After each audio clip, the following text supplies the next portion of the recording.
রংপুর কেন্দ্রীয় কারাগারে রফিকুল নামের এক কয়েদির লাঠির আঘাতে বাহারুল বাদশা নামের আরেক কয়েদি নিহত হয়েছেন।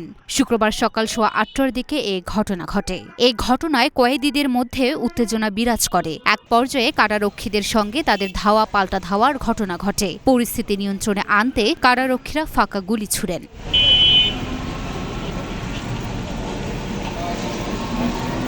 রংপুরের জেলা প্রশাসক মোহাম্মদ মোবাশ্বের হাসান ও ৬৬ পদাতিক ডিভিশনের GOC major general Shakil Ahmed সহ প্রশাসনের ঊর্ধ্বতন কর্মকর্তারা কারাগারে যান। সেখানে তারা পরিস্থিতি নিয়ন্ত্রণে আনতে বিক্ষুব্ধ কয়েদিদের সঙ্গে কথা বলে শান্ত থাকার জন্য আহ্বান জানান। বিভিন্ন সূত্রে জানা গেছে, রংপুরের পীরগঞ্জের বাহাদুর মিয়ার ছেলে বাহারুল বাদশা শুক্রবার সকালে তার মৃত্যুর ঘটনাকে কেন্দ্র করে বন্দীদের মধ্যে উত্তেজনা সৃষ্টি হয়। এই ঘটনায় কারাগারের ভেতরে বিক্ষুব্ধরা বিক্ষোভ শুরু করলে কারা পুলিশ কয়েক রাউন্ড ফাঁকা গুলি ছুড়ে পরিস্থিতি নিয়ন্ত্রণে আনেন।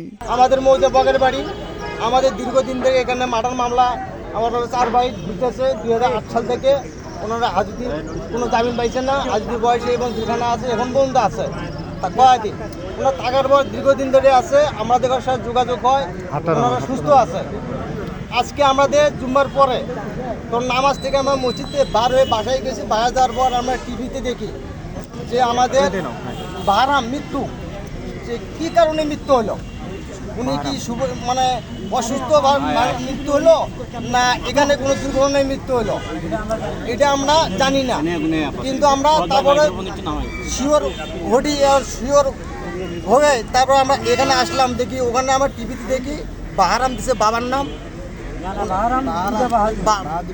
বাহারাম পিতা বাহাদুর। তখন আমরা সক্ষম হয়েছি, তখন আমরা নম্বরে মাত্র আসলাম। আসার পর এখানে জেলগাড়ি ঢুকলাম, পুলিশকে জিজ্ঞেস করলাম, ওনারা বললো আপনারা ভিতরে থাকেন।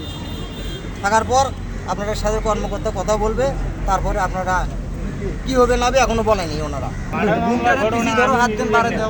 উনি তখন ছোড়ো মার্ডার হয়েছিল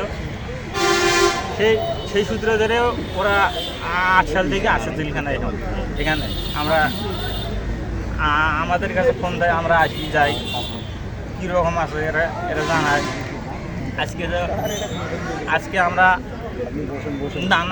আমাদের পর জানলাম যে ওনার নাকি মৃত্যু হয়েছে এখানে।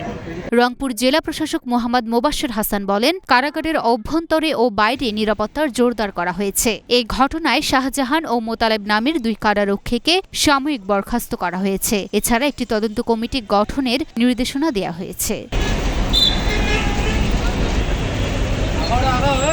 Luna Afroz Nipa, Dhaka post.